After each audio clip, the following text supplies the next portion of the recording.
Welcome to Judaism Demystified, a podcast for the perplexed. Join us as we explore some of the most fascinating Jewish and Torah-related topics with our esteemed guests. By tackling some of the biggest questions you likely won't find addressed elsewhere, we aim to shed light on important issues and inspire a return to the fundamentals. Enjoy the show.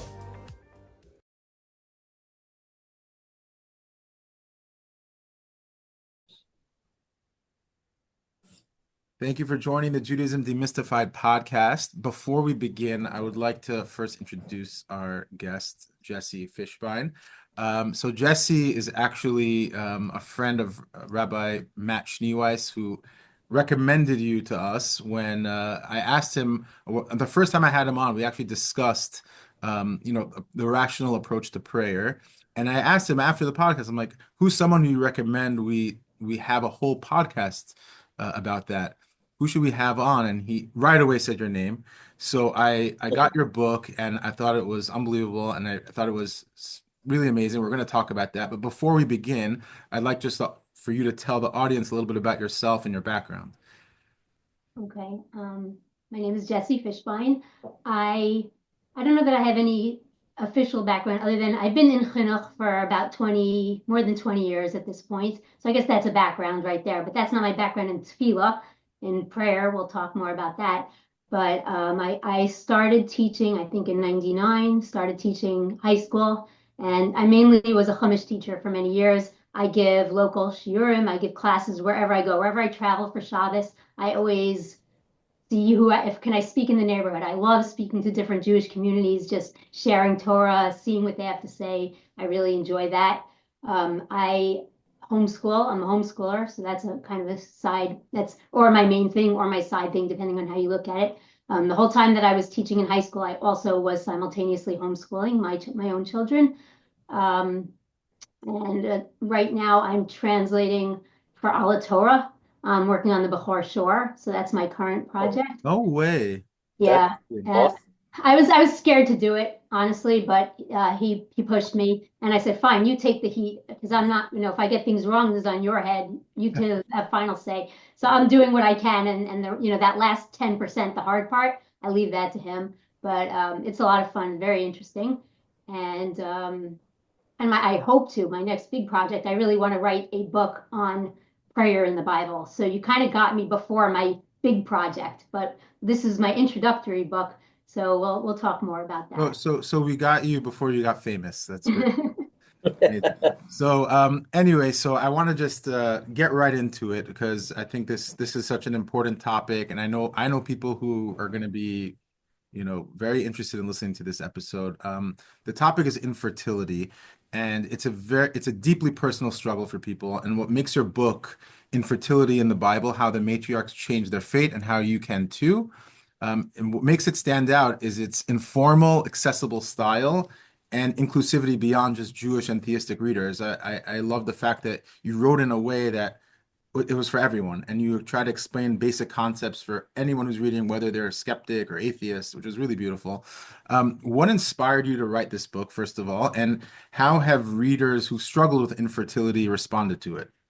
Okay, well, I'll answer a little bit out of order. I really particularly wanted to write it for everybody. I wanted it for all human beings. I wanted it to be for anybody who had any interest in the topic about what the Torah has to say about infertility and what Judaism has to say. I wanted it to be accessible to everyone.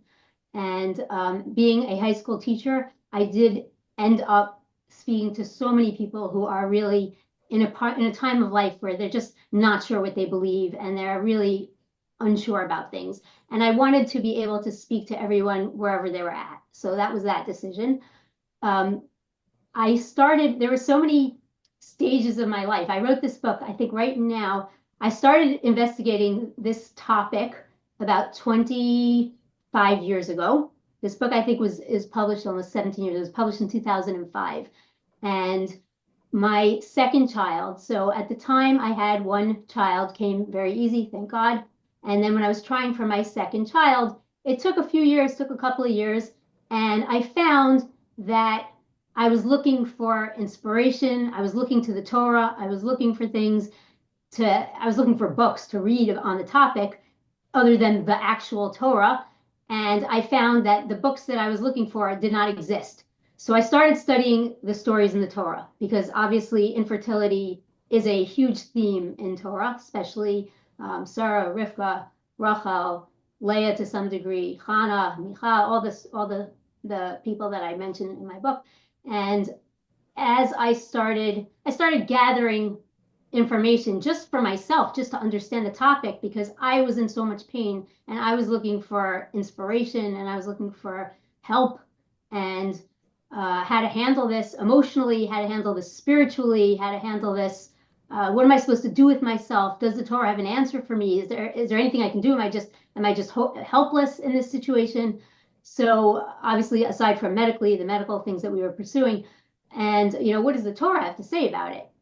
And so I found an approach, and of course, since at the time I mostly was a teacher, I wasn't necessarily. I've always been a writer, but I was more a teacher. So I imagined that I would set it up as a series of shiurim. And when I had it all together, so then my daughter was born. My first two kids are 5.5 years apart. And when my daughter was about 2 years old, I had this outline and I had all my notes. And one of my friends suggested to me, you make it into a book. You have it all there, just write it up. So I wrote it up. And interestingly enough, so she was about 2 at the time when I started writing. And then when I finished writing it, then there was the process of finding a publisher. And then I was in the middle of editing. So at around 2 years old, you're usually trying for the next kid. I actually went into an even worse and even more painful situation of infertility. My first stage of infertility was that I was unable to get pregnant and I was just doing the normal treatments, the fertility treatments. My second stage of infertility, which is while I was in the middle of editing this book, was pregnancy loss, late stage pregnancy loss, trimester pregnancy loss. So I'm trying to think, I was in the middle of my third in a row, I think, was the first. I was pregnant. I was pregnant after having 2 mid-trimester pregnancy losses the night that I gave a speech, I think my first speech for this book. And that was the night that I spoke to someone in the audience who was also a recurrent miscarrier. She gave me the name of a doctor, and that's the doctor I found who helped me with my subsequent children.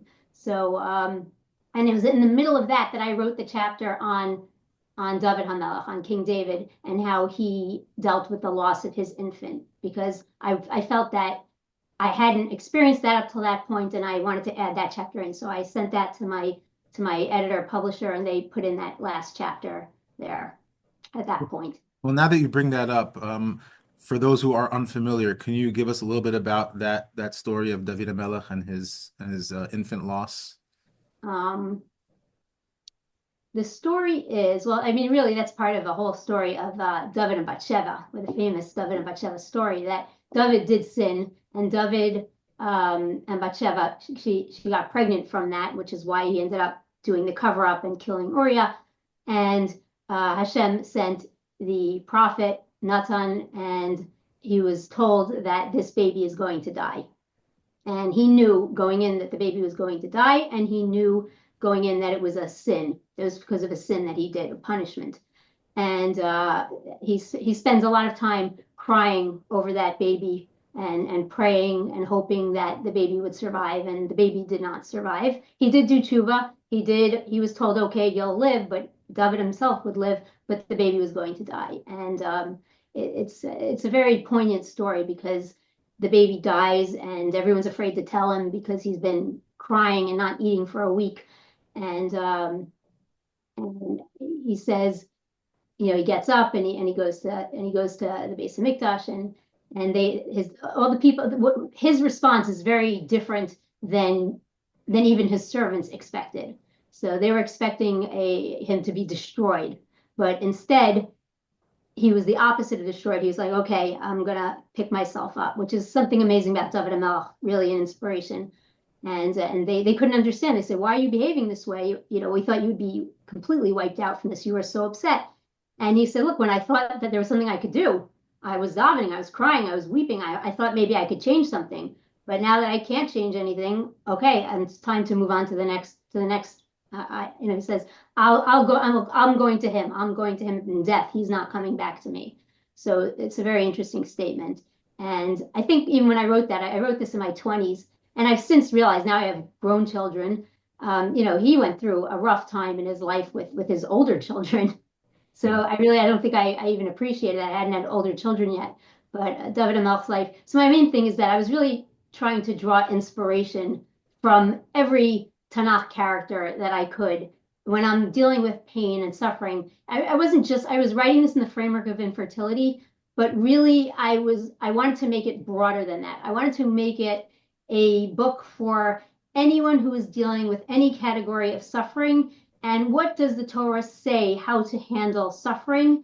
And especially, I think the problem is that I think a lot of people get nervous, and it's reasonable. It's a proper approach. When bad things happen, the first thing you have to ask yourself is, did I sin?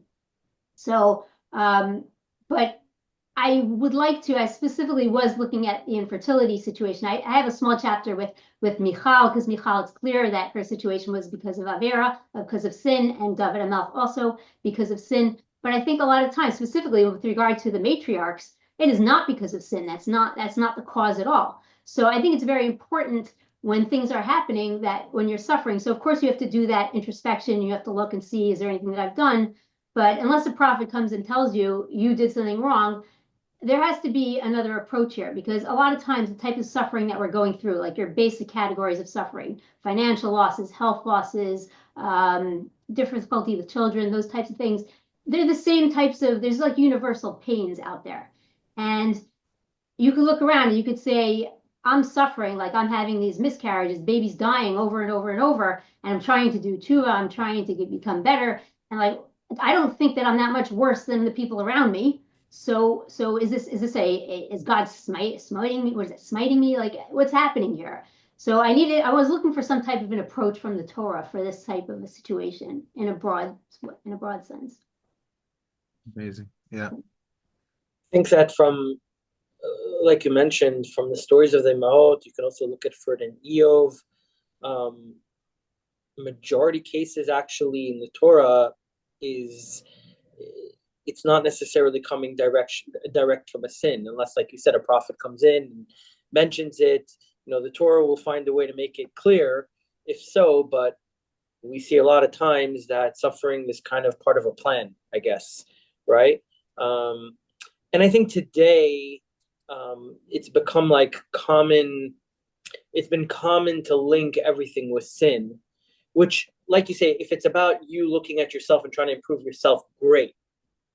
But I think that what's also happening is there's like people are just freaking out, like, did I do something wrong? What did I do wrong? In almost like a guilt way, instead of a let me improve myself, because that's a good way to get meaning from something that has gone wrong, instead of trying to improve by attaching meaning to your experience.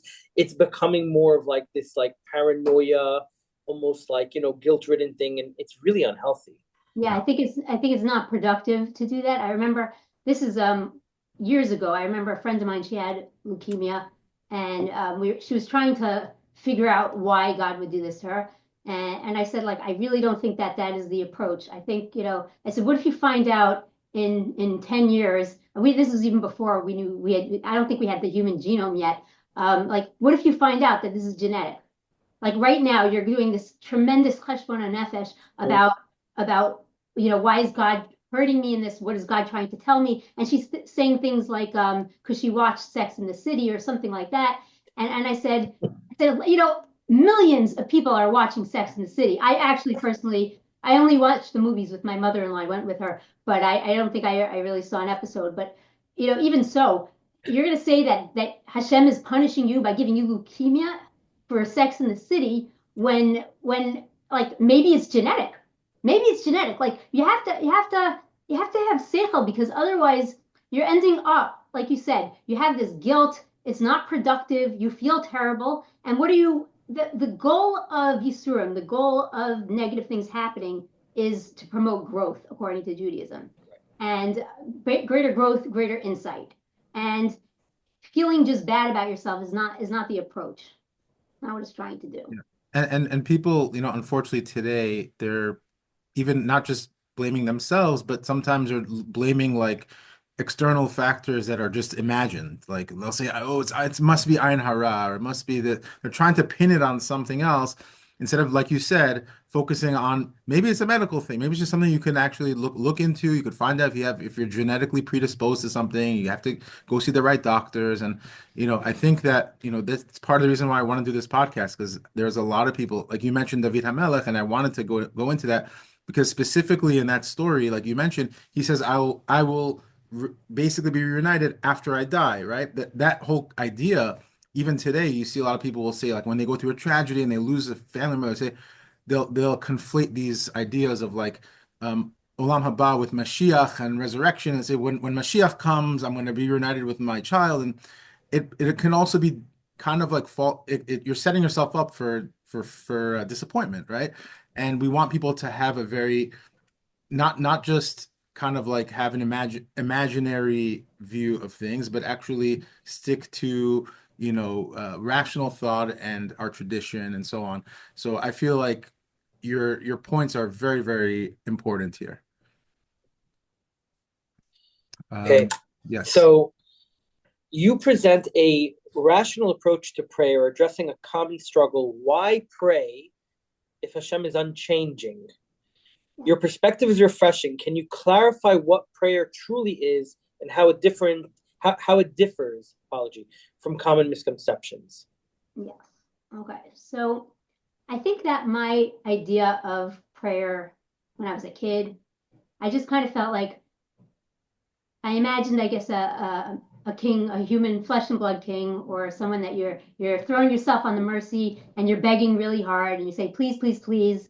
And they have, I guess, mercy on you and they give you what you ask for. And what I find so fascinating about prayer is that if you look at our Judaism's understanding of Hashem, like none of it makes sense. The whole concept of prayer is like it's very difficult to understand. It's almost nonsensical because what are you actually doing? The first problem is that Hashem knows everything. He knows everything. He knows what I'm about to say. I could stand there, I could walk into his office, so to speak, and say not a word. And if Hashem is omniscient, then he knows exactly what I'm going to say. He knows everything that I'm thinking and everything that I'm going to say. So what am I actually doing? That's the first question. Another aspect of it is that if Hashem is perfect, as Torah Tamim Palo Kikol Drachav Mishpat, if Hashem is running the world perfectly, what am I doing here? There's no point in asking anything. Everything is already worked out perfectly. So what am I doing? What do I have a job to do in davening? What am I trying to do here? Am I trying to say that Hashem's world is not perfect? Am I trying to change the way that Hashem already made its decisions? So, and yet we know for sure in the Torah that there's so much prayer in the Torah. So we know, like Moshe Rabbeinu, you could ask that. That's in Moshe Rabbeinu. And so Hashem says with the golden calf, "I'm going to destroy them." So Hashem knows everything. So is he right? Who's Moshe to say no? I don't think that's a good idea. It's like I won't call it the arrogance of humans, but it's like Hashem is inviting us. I won't say to be arrogant, but I would say Nasa Adam, that we should do this together. That Hashem puts us in a situation where we have a contribution to make to our situation. You actually see that all over with Abraham, Yonah, Eliyahu to some extent. Mm-hmm. I'm forgetting off the top of my head, but it's almost like the prophets are constantly in a dialogue with God. Yes. Yeah. So even with some chutzpah sometimes, Absolutely. I mean, Chana is my favorite with chutzpah, but yes. So I think, I mean, she taught us chutzpah in davening particularly, but the question is, what are we trying to do? If Hashem is perfect and he already knows what's best. So what are we trying to do? And then I'll just throw this on the side. It's a side question, but like we have this idea that davening is called avoda shabbalah, it's service. So I'll just throw it in. Why are we serving Hashem? Hashem's not an egomaniac. He doesn't need our service. He has no needs. So what does that even mean that we're doing service? But that's to do with karbanos and the Beis Hamikdash. It's all the same. It's all part of the same question. But it's just the whole area of davening is a very large, difficult philosophical area. So, and yet And yet we do it. We do it every day. We do it 3 times a day. What are we doing exactly? So that was, I think, kind of something that I just enjoy thinking about so much. I love these little puzzles that Hashem kind of throws out to us in the Torah. And it's very, very practical to me because I found, and I think it's practical to everybody, humans have needs and we need things and we cannot achieve them by ourselves. We can't. So pretty much any large area of need that you could think of, parnasa, making a living, health, relationships, children, any huge area, which like the brachos and kolos encompass, war, all these things, peace. Humans are actually not in charge of anything. Like the classic example is a farmer. A farmer has to plant, but whether or not his plants are going to grow or her plants are going to grow is really, there's so many things that can go wrong. Blight and the weather and just so many things. I like to garden and I feel that. Like some years I get these, what are these, tomato hornworms. They're like crazy things happen in the garden. So you do it, but if you don't plant, you get nothing. But if you do plant, it's not up to you. So we have this situation where we need things. And so obviously we're going to ask Hashem for our needs. We're going to ask the one who can provide. But at the same time, why are we asking when whatever his decision isn't it the best decision? What are we trying to do here? And can I really change anything if Hashem is unchanging? That was the question that you asked me. If Hashem is unchanging. So one of the things that's very important philosophically is that we call Hashem Elokeinu Hashem Echad. Hashem is Echad. So if Hashem is Echad, that means that he's one. He doesn't have parts.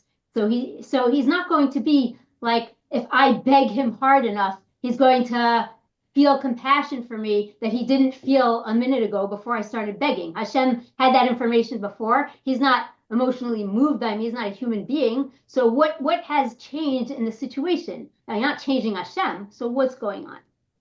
So I think that like the classic example that is given is really from the Rambam. I brought it in my book, the Rambam and the Moreh Nevuchim, which I looked up this morning. It's in part 1, chapter 53. So and it talks about Hashem as a fire, an example. It's a metaphor. It's not Hashem is not actually fire, but and it said that how can we have a concept where Hashem is unchanging and yet our tefillah does something when Hashem doesn't change? That's the question. So the answer is there are really 2 aspects to it. The first thing is, and I really go back to Moshe Rabbeinu on this, and I've done a lot of thoughts, like when Moshe Rabbeinu is asking Hashem to not kill the Jewish people after Chet HaEgel, after the golden calf. So what has to change in order for Hashem to not destroy the Jewish people? Like at that moment, the Jewish people sinned and they're going to be destroyed. They deserve destruction. They did idolatry. 40 days after they got the Torah, they're slotted for destruction. So Hashem tells Moshe, leave me alone. That's Moshe's hint. You could maybe make a change here. What is happening here? What is going on? The people are not doing tshuva yet. The people have not done tshuva. Moshe somehow makes a change in the situation before he ends up getting the people to do tshuva, because we know after that he goes down and he smashes the luchos. But he's having this 40 days before. What's he doing? So the answer is Hashem is not changing. Hashem is not changing in this whole situation.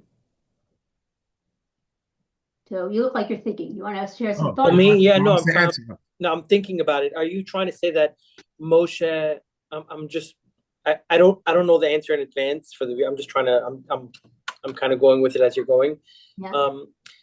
So Hashem is not changing, but perhaps Moshe is thinking of ways that he will improve the people by creating that reality of him having an approach to improving the people. The reality around the people might change. And I would give my answer as the previous situation in the Torah, because we see obviously the same words being used, like corruption. We see that in the story of Noach, and Hashem is basically saying, I'm going to start all over again with one person. And Noach is just content, right? He's not trying to do anything, but I think he wants to see what kind of leader this is. And this is a leader that's willing, Mechenina is willing to like erase Good himself. point. So Good he's point. Good point. Moshe is basically like correcting, what leadership should be. And he's saying, he's saying, I'm not gonna let them fall. So like you have to give them a chance. Yeah, I like both of those answers, and both of them really fit into this paradigm that we're talking about, both of them, that Hashem is not changing, but Moshe is changing or figuring out the situation so that the situation is not the same as it was when Hashem brings to Moshe the issue. When Hashem brings to Moshe the issue, the people need destruction, Moshe has the ability to make a new situation. And as a leader, as his understanding, and he spends the next two prakim really negotiating with Hashem and changing and molding. We want this level of hashgacha, we want this amount, we want this type, I need more information, give me the Yud Gimel Midos. Like everything that he's doing is to help him lead the people, his own understanding of Hashem and how Hashem interacts with the people. And it's lessons for us, for forever. But this is all based on Moshe making a change. And that's really what you find is the most amazing thing. So that's what I was saying, this metaphor of the fire, that the fire doesn't change, but depending on what you put into the fire, different metals go into the fire, and there are different things. Like I always like to use, marshmallows versus wood because I like roasting marshmallows. But I think in chemistry, if you ever took a chemistry class, there's a lot of different, depending the elements that you put into the fire. Some make a purple flame, some make a green flame, some make a blue flame, some make sparks, some things turn to coal, some things melt, some things smoke. So what you put, the fire is just the fire. Fire is just fire. But what you put into the fire, you get out something different. So in that sense, Hashem is unchanging, but what we are putting into the situation, we are changing. The situation changes as a result of that, what we put in. And that's what I call, that's my understanding of the pasuk, Karov Hashem l'chol karav, l'chol asher yikruhu bemes. If you call out to Hashem in truth, then Hashem is close. Now, what does that mean, close? Does that mean necessarily that you're going to get the answer that you want? Not necessarily, but part of what we're doing with tefillah, so we need things and we ask Hashem for things, but it's almost an irony of tefillah that the actual goal, if you approach tefillah a certain way, the goal is not actually to get your needs met. That's a nice side effect if that works, and that's good. And it's a tool. You need it. It's a tool. It's a tool. Yeah, but your main goal is that you have a broader perspective, a greater understanding, that your soul is improved, your understanding is improved, that you are different now, and that you have created a different reality and a way of being in the world that's closer to understanding how things work and what Hashem wants in the world. So to your point, the word lehitpalel, if I'm not mistaken, is a reflexive verb. Yes. So it's actually something that you're doing unto yourself, grammatically speaking. To evaluate yourself. To evaluate yourself. Yes. Grammatically speaking, yes. So based on what you're saying, what prayer is we're trying to broaden our awareness of the divine, and that like confrontation that we elevate ourselves into is supposed to affect us, change us, make us evaluate ourselves, change ourselves, improve ourselves. It's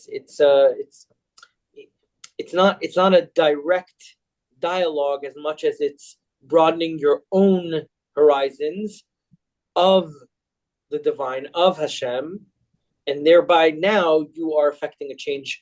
You should be affecting a change in yourself. Changing the relationship by changing yourself. Changing the relationship. Yeah. And by that, things actually change. The story changes, reality changes, everything changes. Yeah, you change. I mean, I kind of, before I taught high school, I taught preschool for a number of years. And I don't know if this is the best example, but it's kind of the example that I started this with. And I always go back to it.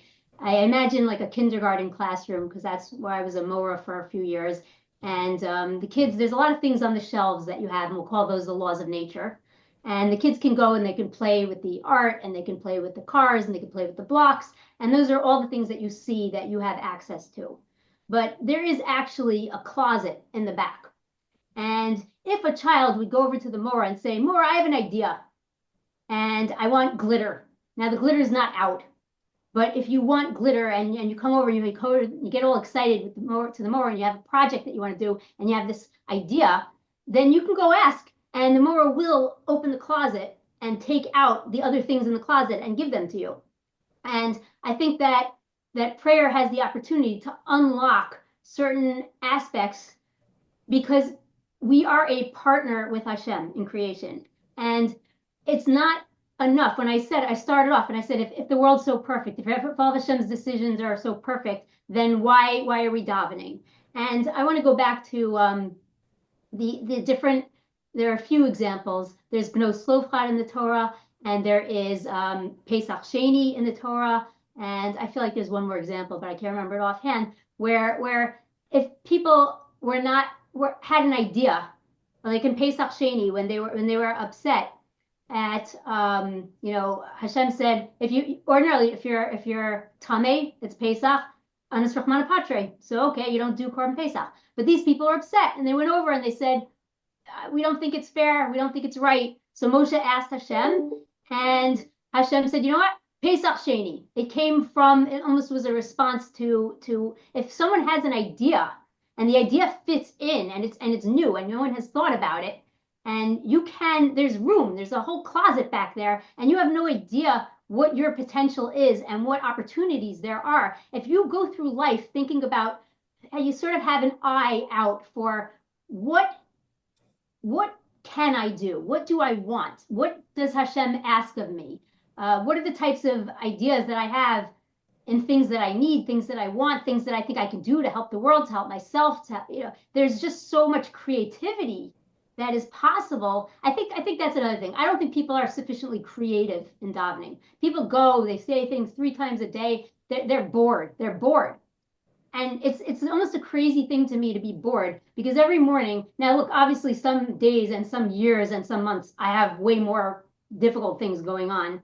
And, if a day is ever something where I don't have a specific need, then it's a great day because I get to have a gratitude davening day where I just thank Hashem for all the things that I'm not worrying about right now. But in terms of when you have worries, there are so many different approaches to worries. And when I think about the different davenings that I did that Hashem answered, and I think about the ones that the answer was no.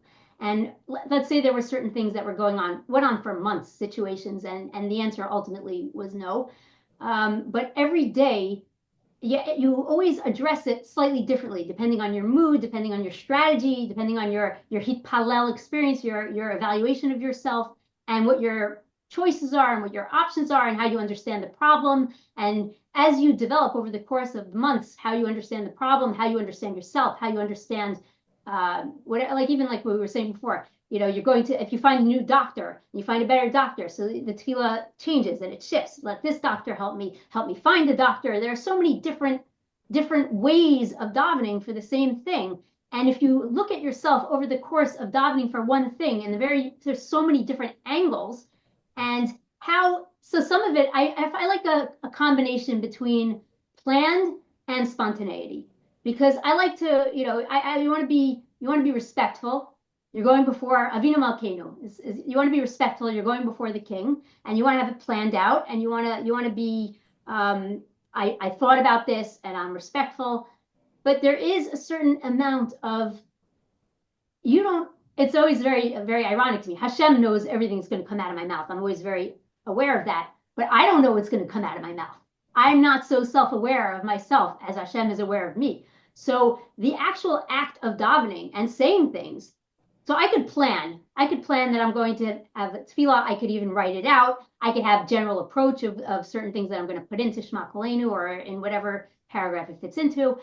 But sometimes the things that come out of my mouth are very surprising. And you have to open your heart. You have to open your heart, and you have to really ask. You have to beg. You have to be vulnerable. And it's funny because you're being vulnerable to the one who already knows. You almost have to be vulnerable to yourself. You have to let yourself know what's going on. And then after that, after you asked Hashem for help, like let's take a very basic example. When I had toddlers, or young children, and I was losing my temper, and I wanted help. Just I don't want to destroy my child. I want to be nice. So, 5, 6 o'clock in the evening, you're tired. You want to be nice to your children. So I'd ask Hashem for help. I want to be nice to my children. I don't want to get too frazzled. So just asking for something like that. And there's different approaches and different ways that I'm taking, different things that I need help with. And then once you daven that in the morning, it becomes much harder just using the laws of nature. Let's even say Hashem, I don't know, Hashem answers me, Hashem doesn't answer me. But once I asked Hashem for that, I have a different perspective the whole rest of the day. I'm walking through, I asked that of Hashem. So I have to do my part in this. I have to do my efforts and try my stuff if I'm asking Hashem for help with my stuff.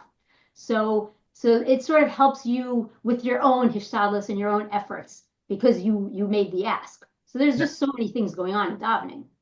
Yeah, so I think like the traditionalists will have a hard time with the creativity because Chazal formulated the prayers so that maybe we don't go outside the lines. We don't, we stick to kind of the script. So maybe people feel a little bit insecure about how do I want to say my own words to Hashem. What do I do? How do I pray? I think that's something that some people may struggle with as well.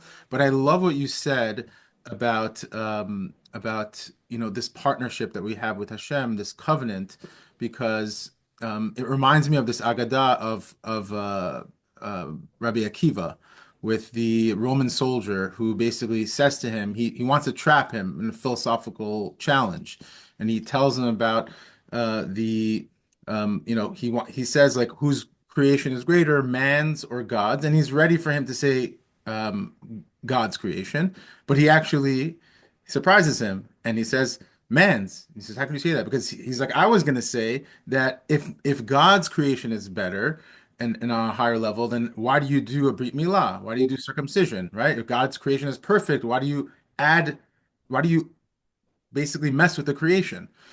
And Rabbi Akiva explained, he says that, this is exactly what our tradition is that Hashem gave us basically, like you mentioned, the farmer, he gave us the opportunity to elevate the creation, which is why when we say hagefen on wine, which we take from grapes, which are natural, came from the earth, but we elevated it and it became a higher level, right?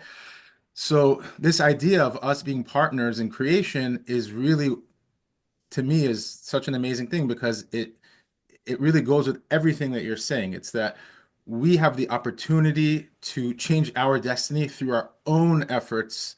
We don't wait for miracles. We make it happen and we try our best. And sometimes the answer is no. And I think that the beauty of what you explained is that when the answer is no, if you've every single day prayed and tried different ways and try to, reevaluate yourself, then when you finally get that no and you see that there's no way out of this, you can kind of cope a lot better because you did your best. You tried every angle and you've meditated on it and you've understood that, okay, this is the answer. So I think that what you're saying is very powerful. Yeah, thank you. I do want to just say, I think it's in the Shulchan Aruch. I would have looked it up in advance had I known that this was going to be a topic of dissension. But the halacha, I think, is pretty clear that you are permitted to say things in Shema Kolenu, and there's other aspects that say that you are even permitted to say things, obviously in Rifa'enu, and really in any. I once went to a shir, and I knew about the Rifa'enu and I knew about the Shema Kolenu, but the shir that I heard, and I think it's also from the Shulchan Aruch, but I would have to look up the sources. I hate to say anything without a source, but I think that in Go Aleinu is where you have ask for emotional help with things. Obviously, in Barech Aleinu is where you ask for parnasa help. Encompasses everything. In every category, if you have a particular struggle in that area, then there is a spot in there before you do the ki kel shomea, whatever ki kel, whatever. Before you do the because you add in your personal request, and so I think that makes tefillah very, very creative because you have to every day make this evaluation before you start davening. What are the struggles that I'm having with at the moment, and how do I want to approach Hashem about these struggles? So that's you're planning your strategy. And the Gemara itself, I think the Hasidim Rishonim used to meditate an hour before prayer. No, Yeah. sort of what you're saying, kind Yeah. of There should be strategize the prayer. Yeah. preparation. Yep. Yep. Okay. So this Very is going to nice. lead into the next topic because speaking of spontaneous prayer, obviously we have the famous case of Hannah and her prayer being like shocking, like almost like what is this? What is she doing? And so we have in your book you discuss Leah and Rachel, their sibling rivalry, and Hannah's prayers and emotions seem to play a very critical role in fertility. So, what do these stories in particular reveal about the connection between emotions, prayer, and transformation? And how can couples struggling with infertility apply these lessons? I think the first thing that was most probably inspiring to me was that the reason why the stories of the matriarchs are there is that because they're really not doing this for personal reasons. And when we have a need from Hashem, usually it starts off very personal and it's just what I want. And we're going in tefillah from a situation of what I want to try to understand a broader picture here and to try to see how I fit into the broader picture. Like I have wants and I want to have a child. I want children because I have a maternal instinct. But what Rachel and Leah were doing, what Rachel was doing was she wanted to be part of Klal Yisrael. She wanted to make the nation. And even Hannah also, the thing that sort of sent it to the next level was her saying, I will donate this child. This child is going to be Shmuel. This child is going to be the Navi who goes around and is the judge for everybody. She wanted to make a contribution to the Jewish people. So when I was thinking about this whole thing, obviously, like I wasn't trying to have children um, hoping that they're going to be great tzaddikim, as if you're trying to raise children, hoping that they'll be from on a basic level is its own challenge. But I think that for me, realizing that I'm not just an individual who just wants things to go the way I want, but and I think being part of the Jewish community, like there is a big, I wouldn't call it a pressure to have children, but it's a big part of the culture. And I think one of the reasons a big part of the culture, and we were just talking about this, it's a big part of the culture because we believe that the Torah has something beautiful and valuable to share with the world, and that being the Jewish nation and being an Or LaGoyim, being a community that shares ideas of wisdom, of ethics and morals and truth to the world is a gift that we want to participate in, and we want to pass on that system from generation to generation, and again be partners with Hashem. He made us the nation. We want to teach our children, we want to have children, we want to pass that on, and pass that on either whether you have your own children or whether you teach or whether you just are a Jew who's keeping the Torah, any of those types of ways that we're trying to do that. So to get out of my personal situation and desires and to look at myself as part of a larger community, part of humanity, part of what does it mean to be a human being, that is really what I was looking at, what they were doing, and that gave me sort of a direction in my own tefillah. And in terms of the emotional piece, I think with Moshe Rabbeinu, I would say he's more like the strategic approach, that he's always arguing with Hashem. But I found with Hannah, I think that was really that I wrote about that really puzzled me. And my child when I ended up after the culmination of my exploration of the couple of years of infertility that I was going through, my daughter ended up being named for Hannah. And if it was a boy, I would have named Shmuel, whatever. But so because of it was Rosh Hashanah, and I had just, I wouldn't say failed a cycle. I think I wrote about it in the book. I had done a cycle, and the doctor said he was so confident that for sure I was going to get pregnant. And I got pregnant, and I miscarried it immediately. It was like within a day. It was I had a positive test and bleeding already. So when I went in and they said to me, do you want to just go on birth control or so you can start the next cycle very quickly? And my husband and I looked at each other, we're like, all right, let's just take a beat, because this is it's hard on the body, it's hard emotionally. So then it was Rosh Hashanah time. And I think, so Rosh Hashanah, I'm sitting in shul and I'm reading Torah of Chana.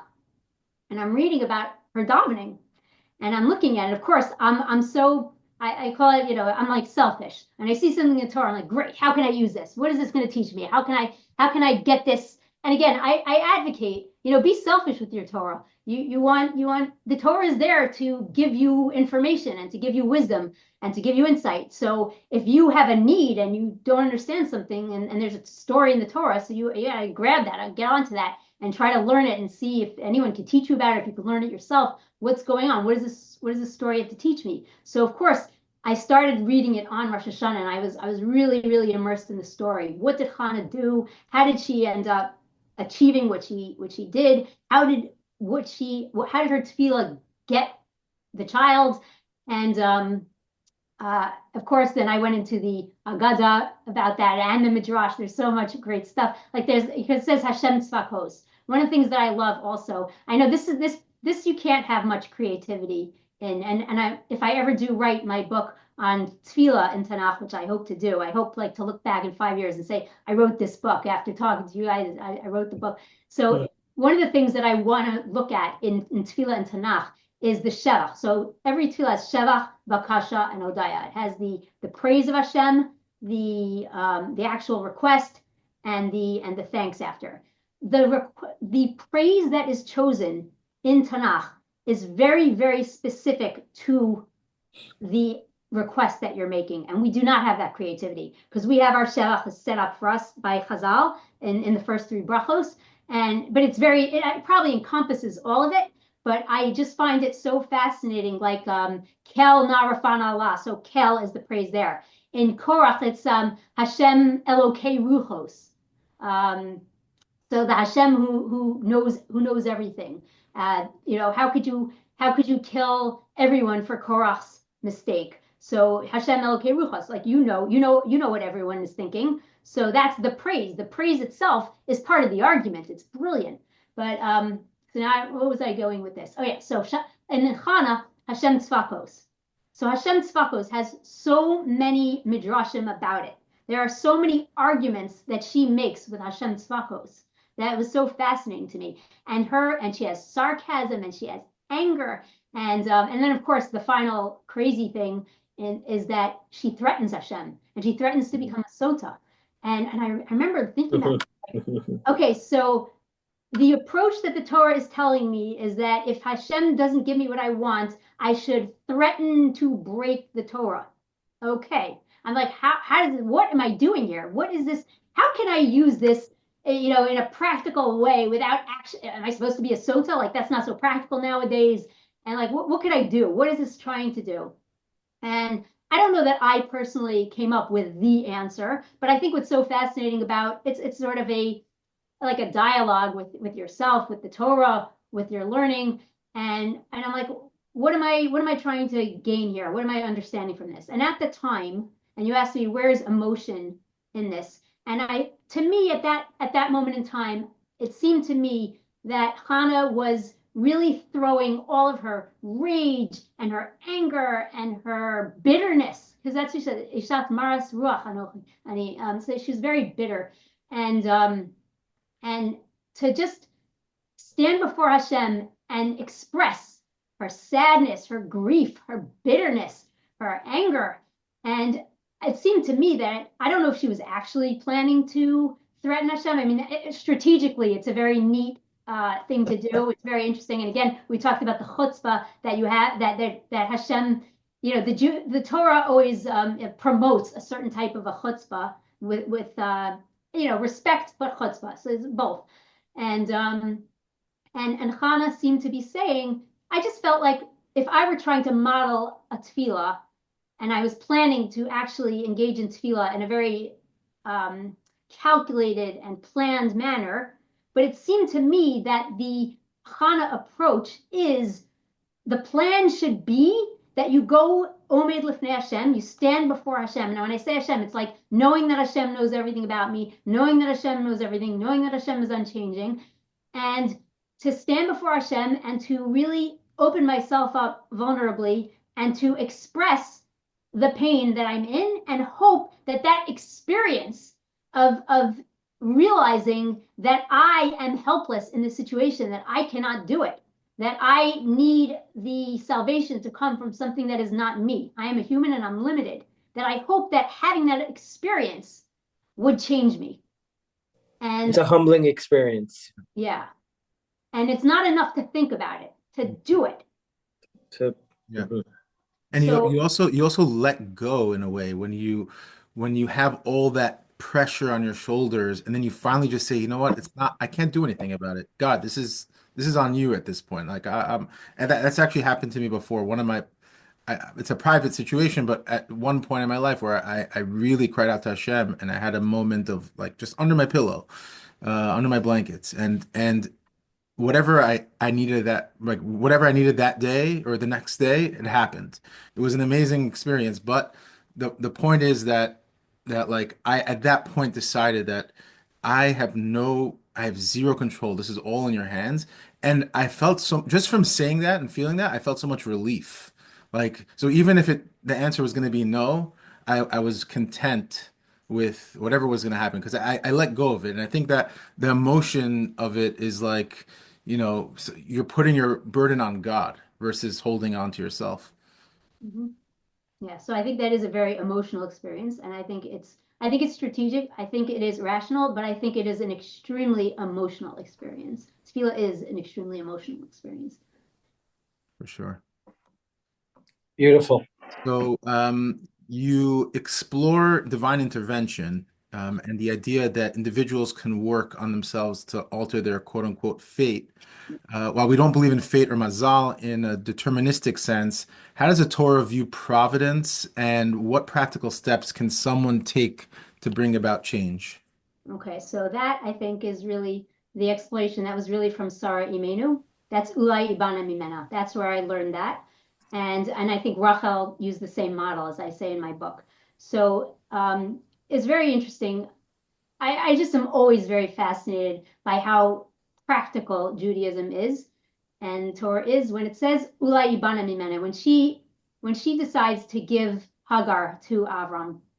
And Avram has this nevuah that he's going to have a child, and Sarah is postmenopausal. She's not going to have a child, and there's no reason for her to expect that she's going to have a child. And then Avram gets another nevuah, and Sarah says, "You know what? That's it. We have to make this happen. We have to make this happen. And the way that we make this happen is that you have to use a surrogate because I'm not having a child." But then she says, "Ulai ibana mimena." Ulai. It's kind of an interesting. It's like, why not Ibana Mimena? I'm going to participate. I'm going to build Klal Yisrael by participating, by raising the child. But this ulai that maybe I could build, I will be built up from this. And I'm trying to remember who says it. If this was Sfarnu or if this is an idea in Chazal, I don't remember offhand. But the idea that she thought that yeah, I think it's Sfarnu. He says it'll bring the koach el poel, that giving a second wife, which is a very emotionally difficult experience, is going to force her into a certain either tshuva or a certain perspective or a certain experience that is going to either make her work under tefillah more or just change her as a human being. And then maybe she will be her merit will change. Maybe she will change her situation. So I learned from that we really have an opportunity that there are situations, it seems that the Torah is telling us that if you are in a difficult situation, that working on yourself can possibly change your situation. I think that tefillah and working on yourself, they're kind of like twin paths, but they're intertwined. So you could use one or both, or I like to use them together, obviously, but that it's really the same idea. We're back to the fire and what you're putting into the fire and what you're getting out of the fire. So either you do that through tefillah and that experience, or you do it through tshuva and you do that through working on yourself in any of these types of a way. And what I love about Rachel, because that's where it takes on the next level, Rachel was really, because she says to Yaakov, I want you to daven for me. And Yaakov says, why? I have children, which is like, whoa. And but after that, she decides she's going to use the Sarah model and she's going to use the surrogate. And when she says Dan and Naphtali, I love Dan and Naphtali because, and I mentioned this in my book also, that done is that Hashem, Danani Elokim Chayvani, Danani Elokim V'Zachani, that Hashem judged me that I was not deserving children, and then after I gave the surrogate, I got this child. It's an adopted child. It's not her child biologically. And then Hashem judged me favorably, and I merited. She did not get her tefillah answered that she herself will have a biological child. She felt that done was the answer to her tefillah, and it was a different route. It was a different route. And that's the same thing with Naphtali. Naphtali means tefillah, and it also means twists and turns. And you have to try different approaches. And she tried a different approach. The approach of trying for a biological child was not the answer. Of course, she doesn't stop trying. She's got those those flowers, but she's still davening. But at the time, Dan and Naphtali are the answers to her tefillah, which is that I'm trying different ways. I'm trying different ways to get things to merit it. And she considers that to be the answer to her prayers. That these sons, she got to help participate in building Klal Yisrael by that route, and it's a different route. And she was creative about it, and she was also working with that difficulty fighting kind of with Leah about it, and the competition spurring them on. So there's a lot of emotional things going on there. But really the goal is to work on yourself and to try different things. Beautiful, beautiful. Wow, this was so awesome, and you're awesome. We're so happy that you came on the podcast, and we hope to have you on again one day when your next book comes out. We're gonna celebrate when that comes out. And Benzi, you have anything? I just wanted to tell you to go back to the Chana model that you gave before with the letting it out that you were talking about. There was an interview we did, I believe it was with Frank Meek is his name, Benji? Was it Frank Meek? Yes, Frank Mink, yeah. Mink, my apologies. Frank Mink, that I never do this, but I think if you listen to that podcast of ours, the whole story is crazy. But towards the end of the podcast, he was a Jewish guy, didn't know he was Jewish, he was a neo-Nazi. Crazy story. Found out he was Jewish, did tshuva, right? But even after he did tshuva, he had problems with alcohol. He had a lot of issues. And he was telling us how he was basically sitting in his car and he basically decided he's going to commit suicide. He was having a mental breakdown where he was about to just say no more. He decided in those moments to turn that mental breakdown into a prayer. Mm-hmm. And I don't want to give it away. Okay. Really listen to that if you have a few minutes, because I think that you were just talking about the Chana model and how she kind of has a mental breakdown in her approach. Thinks she's drunk. Prayer. I mean, he totally thinks she's totally thinks she's drunk, and she's like, I'm becoming a sota. So I just, when you said that, I remembered that bit with the Frank Mink episode, and I think you would really be pleasantly surprised with how that eventually turned out in that moment for him. Mm-hmm. Thank you so much for this podcast. It was amazing. Learned a lot, and God willing, much success in the upcoming books. All right, we appreciate it. It's been a pleasure. Thank you. All right. We'll do. Awesome. Thank you.